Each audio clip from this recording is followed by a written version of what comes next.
setelah 79 tahun Indonesia merdeka, kita melihat angka-angka yang cukup menarik sebenarnya. IQ rata-rata kita menurun sampai menyentuh angka 78. Rata-rata. Akhirnya apa? Umat kita hanya, ya nggak salah sih, hanya sibuk dengan membaca dan menghafal, tapi lupa memahami, dan seterusnya.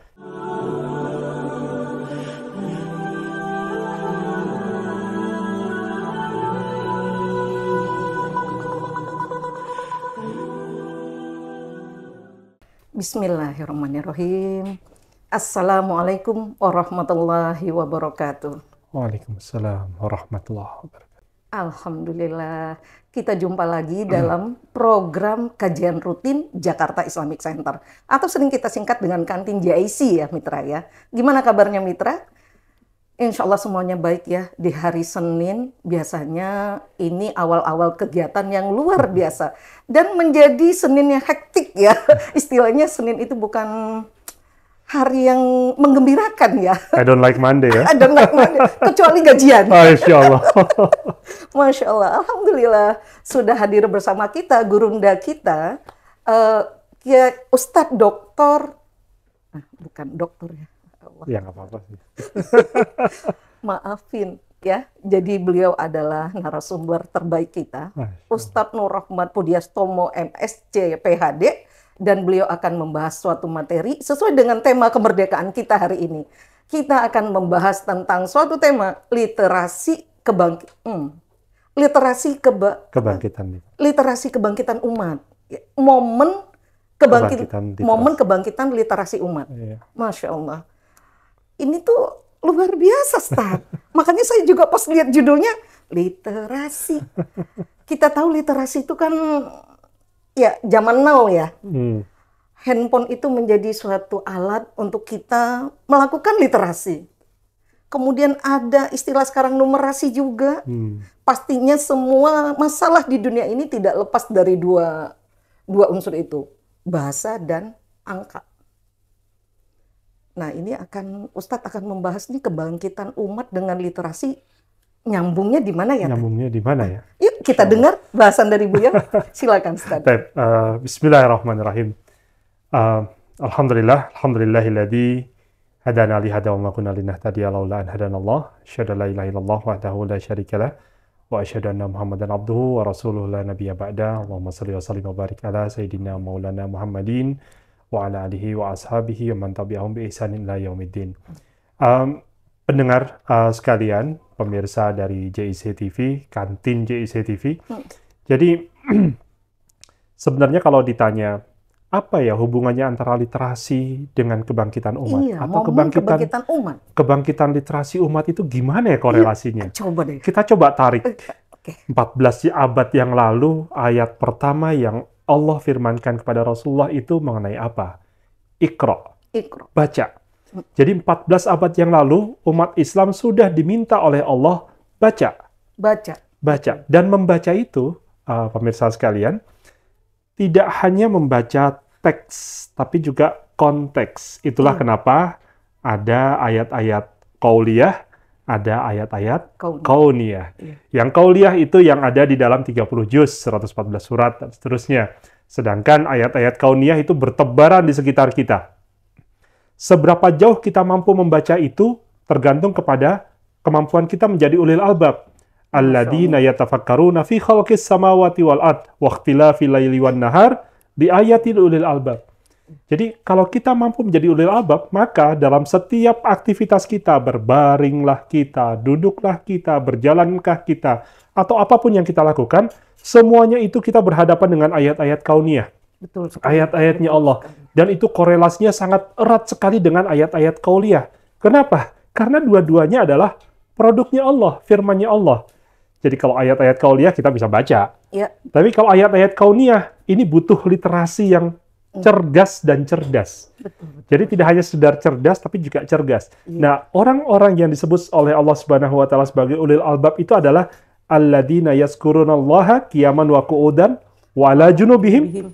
Kemudian menyatakan bahwa tidak ada penciptaan Allah yang sia-sia. Masya Allah. Jadi Hanya orang-orang yang seperti itu yang dikatakan sebagai ulil albab. Dan kalau kita coba tracing kembali di dalam Al-Quran, ada 750 ayat sekitar angka itu yang menunjukkan betapa Allah selalu mengingatkan kita dengan afala ta'qilun, afala yatafakkarun, ulil albab, atau dan setaranya. Itu hampir sekitar 750 ayat. Maka pendengar sekalian, kenapa kita ambil judulnya ini momentum kebangkitan literasi umat? Karena sudah terlalu lama kita tuh tidur. Sudah terlalu lama kita tuh tidur.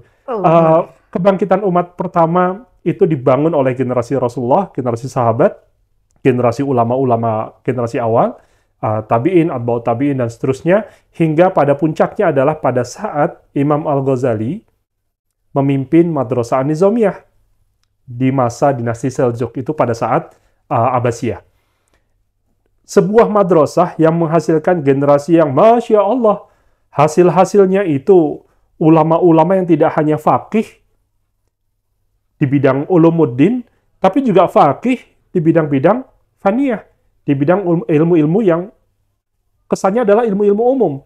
Fisika dideras di situ, angka dideras di situ, matematika, astronomi, fisiologi, biologi, dan lain sebagainya, bahkan sampai psikologi. Ilmu kalam pun berkembang sangat luar biasa di masa itu. Jadi, Islam ini punya momentum pada saat itu, sekitar tahun 1000 Masehi, punya momentum yang seharusnya itu bisa bertahan dan berkelanjutan. Tapi qadar Allah, kita sudah terlalu lama tidur nih. Iya. Sudah terlalu lama tidur, sekitar berapa ratus tahun ini ya? Iya, betul. Jadi 1000 tahun, iya. 1000 tahun kita nyaris tertidur, sehingga akhirnya apa? Umat kita hanya, ya nggak salah sih, hanya sibuk dengan membaca dan menghafal, tapi lupa memahami, dan seterusnya. Kalau kita lihat data di dinas Bimas Islam ya, bimbingan masyarakat Islam di Indonesia. Jadi di Indonesia itu yang bisa membaca Al-Quran dengan tajwidnya, dengan makharijul hurufnya yang tepat, itu hanya sekitar 44-45%. Dan di antara itu yang benar-benar bisa memahami ayat-ayat Al-Quran, itu hanya 33%-nya dari 44%. Jadi sekitar 20%, hanya 20% yang secara literatif menguasai Al-Quran, hanya 20%. Sisanya 80% masih tergagap-gagap dengan membaca Al-Quran, majelis-majelisnya masih bagaimana how to read, bagaimana how to recite, bagaimana membaca Al-Quran dengan baik dan benar. Sedangkan 14 abad yang lalu Allah sudah memerintahkan, bacalah. Dan sampai sekarang ternyata kita masih bergumul dengan bagaimana membaca. Itu baru teks. Betul. Bagaimana membaca alam. Betul. Nah ini Masya Allah. Dan akhirnya setelah 79 tahun Indonesia merdeka, kita melihat angka-angka yang cukup menarik sebenarnya.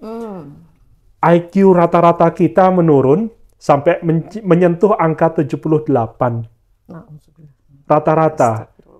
Termasuk rendah di Asia Tenggara. Kemudian hasil... Itu potensi alami yang sudah Allah beri ya? Sudah Allah berikan. Dan itu yang buat nurun kita sendiri lagi. Iya, betul. Ditambah lagi hasil PISA dari OECD.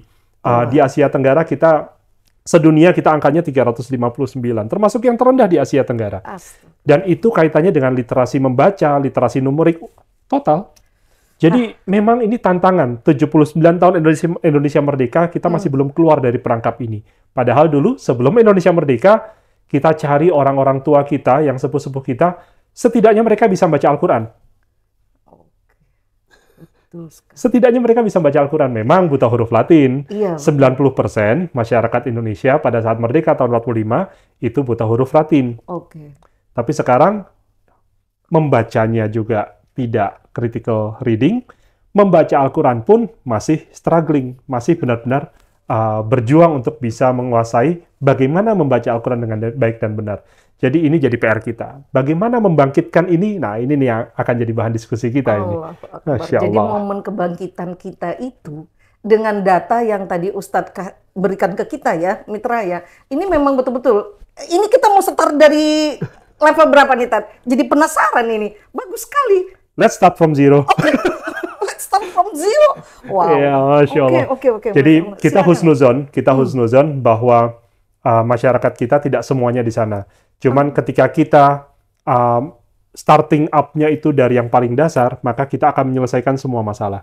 Tapi kalau kita terlalu optimis, starting-nya itu terlalu tinggi, terlalu banyak masyarakat kita yang akan tertinggal nanti pada akhirnya. Kasihan. Jadi kita startingnya dari nol. Iya, berarti boleh menyatakan yang penting mulai, tapi jangan enggak gitu ya. Iya, betul. Nggak apa-apa terlambat gitu ya. Nggak apa-apa terlambat. Sampai kapan itu? Jadi momennya terus diciptakan gitu. Kita harus menghadirkan momentum-momentum terus, letupan-letupan terus, dan kita membangun kesadaran di masyarakat bahwa Islam itu sangat literatif. Masya Allah. Ya, sehingga ketika kita berhadapan dengan masyarakat di dunia yang sedemikian luas ini, kita bisa menunjukkan bahwa umat Islam itu literasinya numero uno. Betul. Jadi jangan ada lagi pandangan di masyarakat dunia bahwa umat Islam itu terpuruk masalah literasi, malas karena malas membaca, karena tidak kemampuan membacanya itu rendah. Ini nggak boleh ada lagi. Minimal sekarang kita mulai, masalah hasilnya kapan, biarlah Allah yang menentukan. Amin ya Allah, amin ya Allah. Dan kita berprasangka baik, insya Allah pasti ada waktu itu ya Ustaz insya Allah. Kita hadirkan momentumnya terus. Nah ini insya Allah 79 tahun Indonesia Merdeka ini jadi momentum kita ini. Masyarakat Muslim Indonesia. Untuk ayo kita sadar gitu. Ciri-cirinya yang sudah kita lihat sekarang ini apa? Kalau saya sendiri, maaf ya Ustaz saya ngeliatnya netizen kayaknya yang penuh literasi. Pokoknya apapun kasus yang ada di Indonesia, kayaknya netizen itu mengumpulkan semua literasi yang dia dapat, Ustaz. Salah nggak sih? Ya, masalahnya antara literasi dengan bahan bacaan ini berbeda. Oke. Jadi kalau dari standar UNESCO itu, setiap orang itu membaca minimal 3 buku setahun. Nah, di Indonesia untuk saat ini datanya adalah 1 buku untuk 90 orang. Jadi kalau 90 orang itu dihitung hanya 90 orang itulah yang membutuhkan 1 buku, membaca 1 buku. Jadi memang kita tertinggalnya jauh. Nah, sekarang apakah literasi dengan mengumpulkan data informasi dari sosial media itu termasuk bagian dari literasi? Wait, tunggu dulu. Insyaallah, ini tunggu dulu ini gitu. Karena di dalam sosial media di masa sekarang ini ada banyak sekali berita-berita atau informasi-informasi yang created. Yang created, generated, yang memang dibuat untuk mengarahkan sebuah opini tertentu. Apapun itu opininya. Termasuk sebenarnya itu adalah bagian dari upaya-upaya untuk memperkaya khazanah. Hanya memang kita butuh sparking, butuh melecut, butuh memicu, supaya masyarakat itu melihatnya, membacanya itu tidak hanya apa yang tertulis, tapi apa yang ingin disampaikan oleh penulis. Nah, sejauh ini memang masyarakat kita baru sekedar mengumpulkan berita, kemudian dengan jempolnya forward. Dan itu bahaya sekali, jamaah sekalian, pendengar sekalian, itu bahaya sekali. Karena memang cukuplah seseorang itu dikatakan sebagai penipu, sebagai pembohong, sebagai salah satu dari kalangan orang-orang munafik, ketika dia menyampaikan apapun yang dia dengar. Jadi kalau itu kaitannya adalah dengan apa yang dia dengar saat ini, apapun yang kita baca langsung di forward. Nah ini nih masalah literasi juga, kesadaran berliterasi, tapi literasinya sendiri masih belum tersentuh sebenarnya. Iya, betul. Karena itu tadi lebih kepada opini pribadi, dan itu belum tentu berdasarkan, ya maaf kata, kalau dikatakan kitab ya nggak ada apanya ya, sumber kitabnya gitu. Betul. Oke, benar. Padahal kalau kita mau mengkaji kembali lebih dalam Ihya Ulumuddin misalnya, di sana ada bab khusus mengenai al-ilmu, kemudian dan lain sebagainya. Dan kalau itu memang dikaji secara lebih mendalam lagi di dalam majelis-majelis kita secara kritis, maka insya Allah itu akan menghadirkan spark, letupan-letupan di dalam pikiran masyarakat bahwa umat Islam begini ya cara berpikirnya begitu. Dan ini perlu kita bangkitkan kembali, sehingga arahnya bukan udah terima saja, sudah baca saja. Kita arahnya bukan ke sana, tapi baca, ayo kita diskusikan, kemudian ayo kita baca kitab-kitab lain lagi untuk melengkapi. Memang masih belum menjadi budaya ya saat ini ya.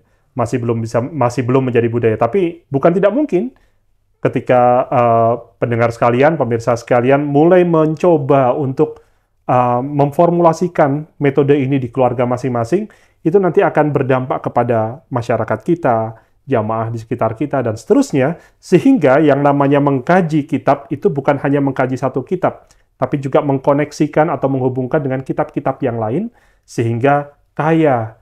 Tidak hanya seperti kacamata kuda melihat satu kitab selesai, itu saja itu yang paling benar.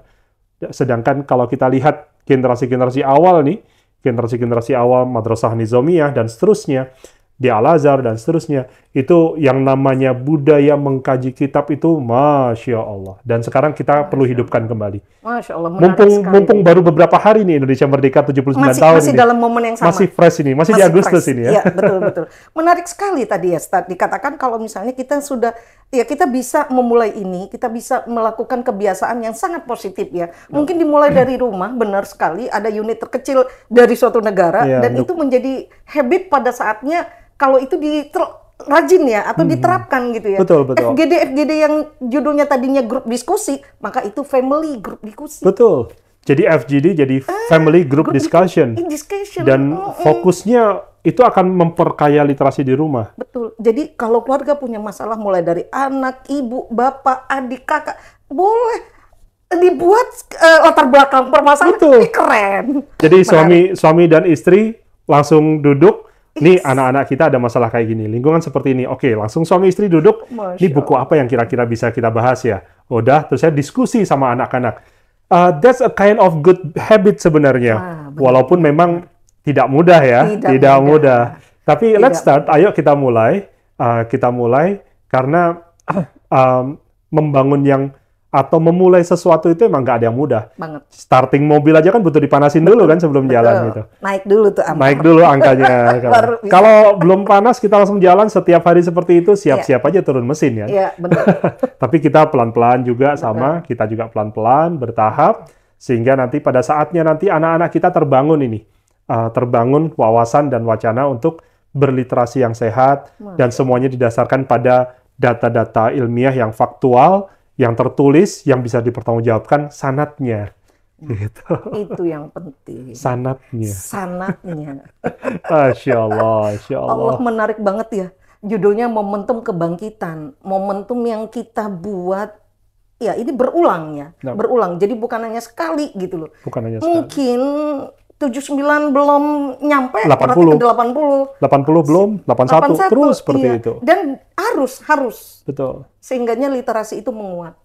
Sama seperti momentum kemerdekaan Indonesia. Iya. Indonesia itu merdekanya tahun 45. Iya. Tapi momentumnya dibentuk sejak zaman Syarikat Dagang Islam, zamannya Kiai Haji Samanhudi. Betul. Dan itu lama sekali, jauh sekali sebelum Indonesia merdeka. 28 itu ya. Iya, tahun 28 itu baru Sumpah Pemuda. Iya. Sebelumnya. Sebelum itu. Betul. Syarikat Islam itu menghasilkan tokoh seperti Hos Cokroaminoto. Iya, betul. Yang Hos Cokroaminoto menghadirkan tokoh-tokoh pendiri bangsa seperti Bung Karno, Sultan Syahrir, Agus Salim, dan lain sebagainya yang Masya Allah, mereka luar biasa. Bagaimana ini kan momentum ya. Momentum dari kos-kosan. Kos-kosannya Kiai Haji Umar Said Cokroaminoto menghadirkan pemuda-pemuda yang punya energi besar untuk memerdekakan negara, dan akhirnya kita sempat mengalami fase-fase seperti Indonesia menggugat, dan kemudian fase Sumpah Pemuda, dan kemudian bertemulah ada Jong Java dan seterusnya. Mereka menghidupkan di wilayah masing-masing sampai akhirnya puncaknya di tahun 45. 45 masih belum selesai, masih ada perjanjian lagi, Renville, Linggarjati, Konferensi Meja Bundar, sampai akhirnya muncul mosi integralnya Kiai Haji Muhammad Nasir. Muncullah akhirnya NKRI. Jadi momentum itu harus dibangkitkan terus.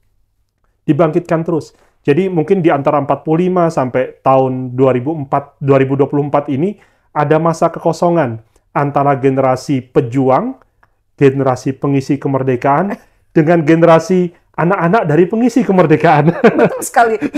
Yang pengisi kemerdekaan ini yang luar biasa. Dan kita ada di situ ya, Mitra. Masya Allah. Kita ada di situ. Ya Allah. Jadi bagaimana kita menyiapkan generasi yang berikutnya dari Indonesia ini sebelum 2045 untuk melek ini literasinya. Dan khususnya karena Indonesia ini mayoritas Muslim, maka bagaimana menjadikan umat Islam Indonesia melek literasinya. Karena umat Islam yang 80% di Indonesia ini, ketika melek literasinya, bangkit literasinya, kuat dalam membaca, berhitung, bernalar, dan seterusnya, maka insya Allah 2045 Indonesia emas itu akan terwujud. Amin ya Allah.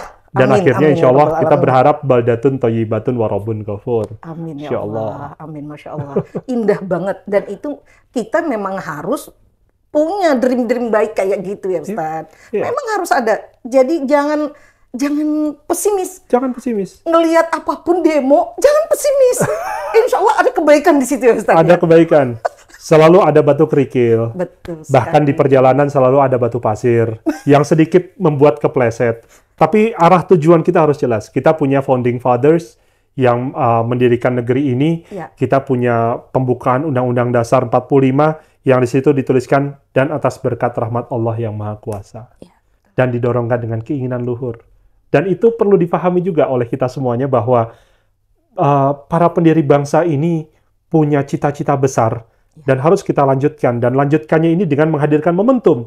Karena kalau kita lihat pendiri bangsa ini, semuanya nih dokter-dokter ini.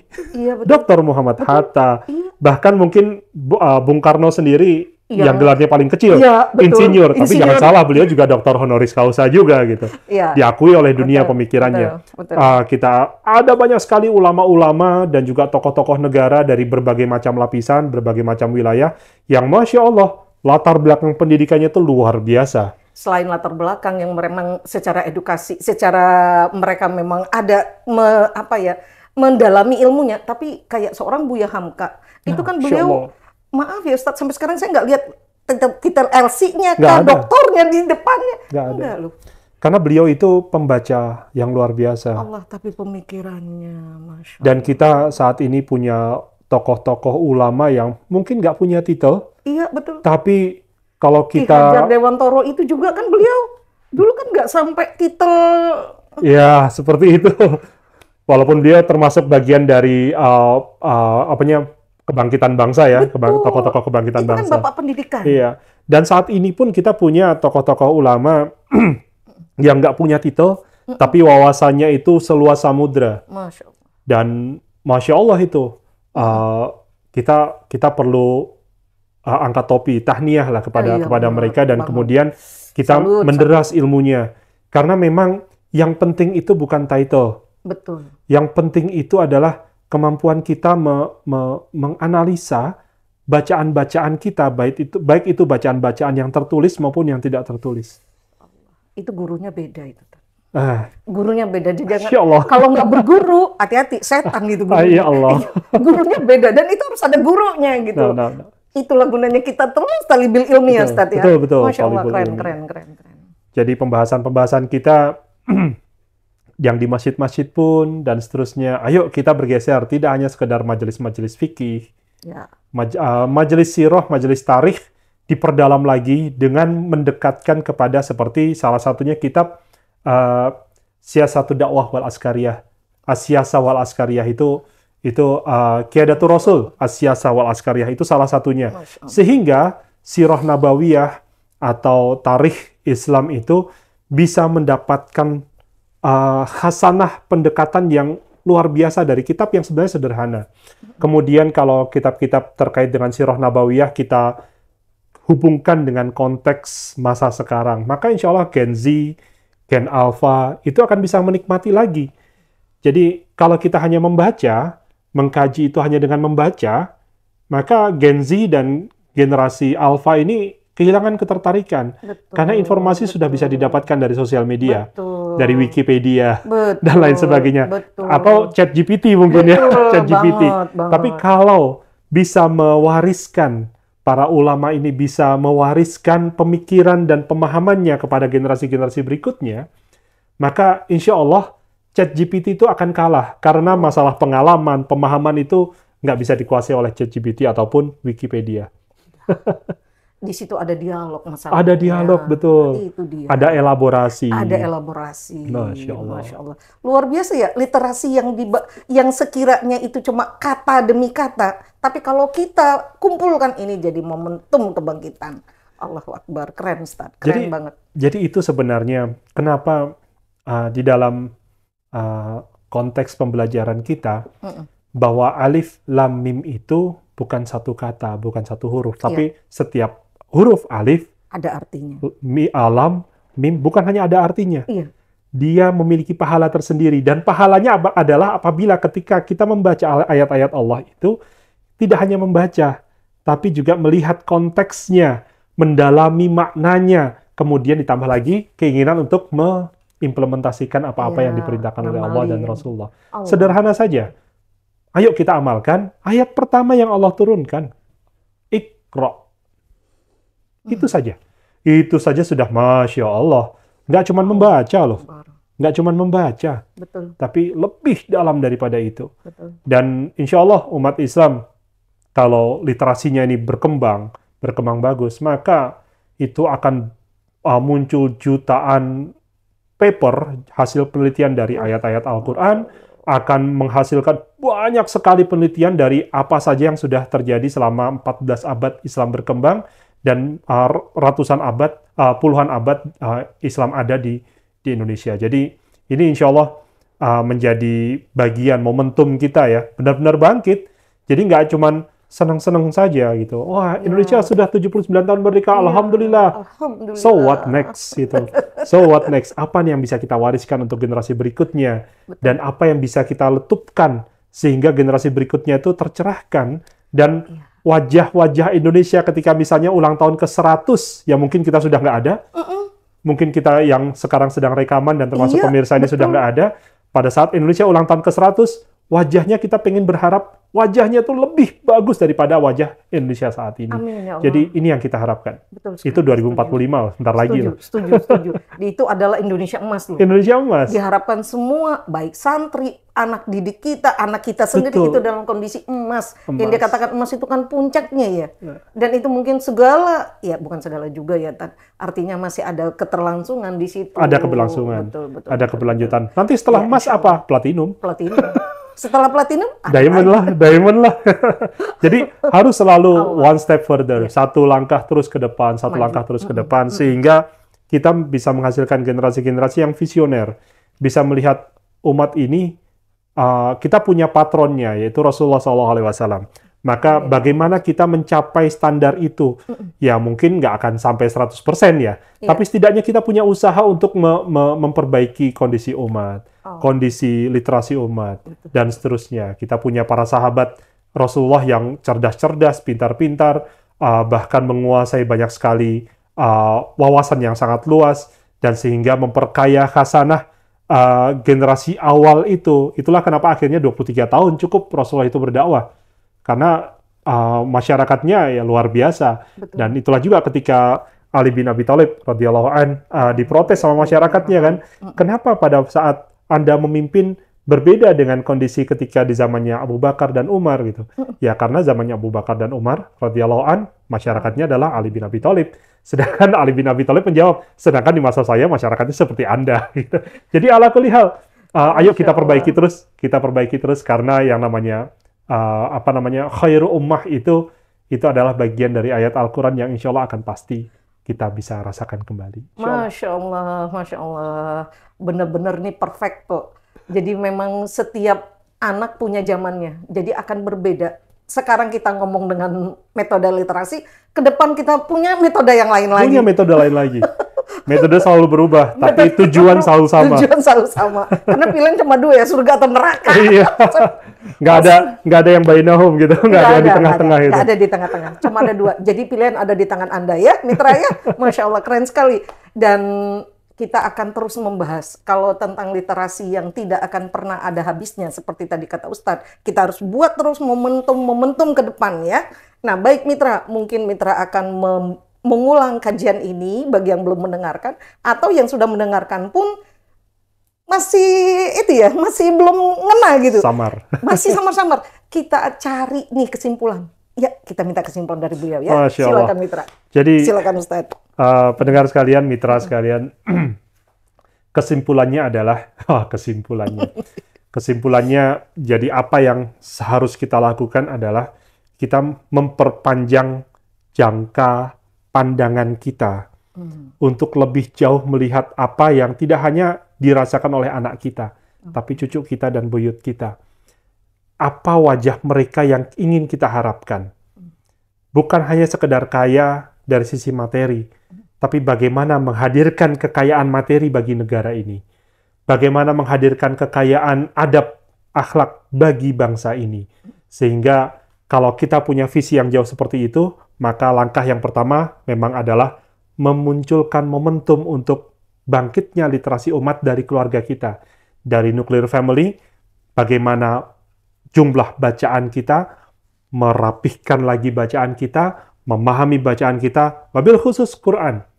Wabil khusus Quran. Ketika Quran tidak hanya sekedar membaca dan menghafal, namun juga memahami, kemudian juga mengimplementasikan, kemudian memberikan contoh kepada orang-orang sekitar kita, hada Abdul Quran. Ini benar-benar hambanya Al-Quran yang benar-benar bisa menjadi ahlul Quran di sekitar masyarakat kita. Masya Allah. Karena Iqra itu, ayat itu akan selalu menjadi ayat pertama yang Allah firmankan dan akan menjadi ayat yang menggugah kita harapannya sampai kita waktunya Allah jemput menuju keharibannya. Masya Allah. Sodokta banget, ya Allah, keren banget ya. Allah itu sudah, ya pastinya Allah udah tahu ya. Udah tahu, Allah udah tahu. Allah Maha tahu, Allah alim. Saya juga nyangkut-nyangkut nih Mitra, maklum lah ya, kita literasinya kan masih fakir, masih minim ya, sehingganya baru nyangkut dengan segala apa yang ada di dalam apa yang kita pelajari pastinya ya. Ternyata Allah tidak sembarangan pada saat menurunkan satu ayat awal ya, Iqra.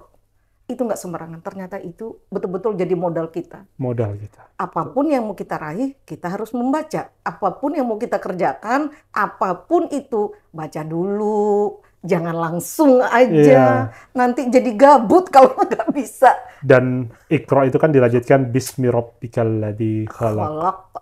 Khalaqal insana min 'alaq. Jadi di situ juga ada hikmah bahwa membaca itu adalah sebuah proses.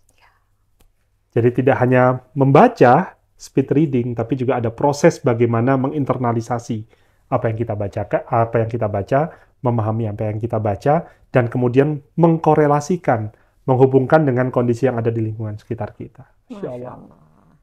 Indah banget, ayat Al-Quran itu indah banget. Insya Allah, insya Allah. Iya, Allah sudah tahu manusia itu sebenarnya mana yang mau ulil albab, yang mau menjadi itu, bisa kebuka pikirannya ya. Insya Allah, insya Allah. Tapi bagi yang nggak mau, ya udah. Ya sudah. Belajarnya via gambar aja terus gitu ya. Maunya dinyonyohin terus ya. Betul sekali, Masya Allah, keren. Baik Mitra, sudah sampai di ujung program kita dan insya Allah kita akan membahas topik lainnya dan berharap sangat materi hari ini momentum kebangkitan umat ya melalui literasi, membaca apapun yang kita punya itu menjadi satu modal kebaikan buat kita. Amin. Insya Allah. Baik, saya Fendi Aini, mohon maaf atas semua kekurangan dan izin undur diri dulu. Beliau selaku narasumber Ustadz Nur Rahmat ya. Baik Mitra, kita pamit dulu ya. Assalamualaikum warahmatullahi wabarakatuh. Waalaikumsalam warahmatullahi wabarakatuh.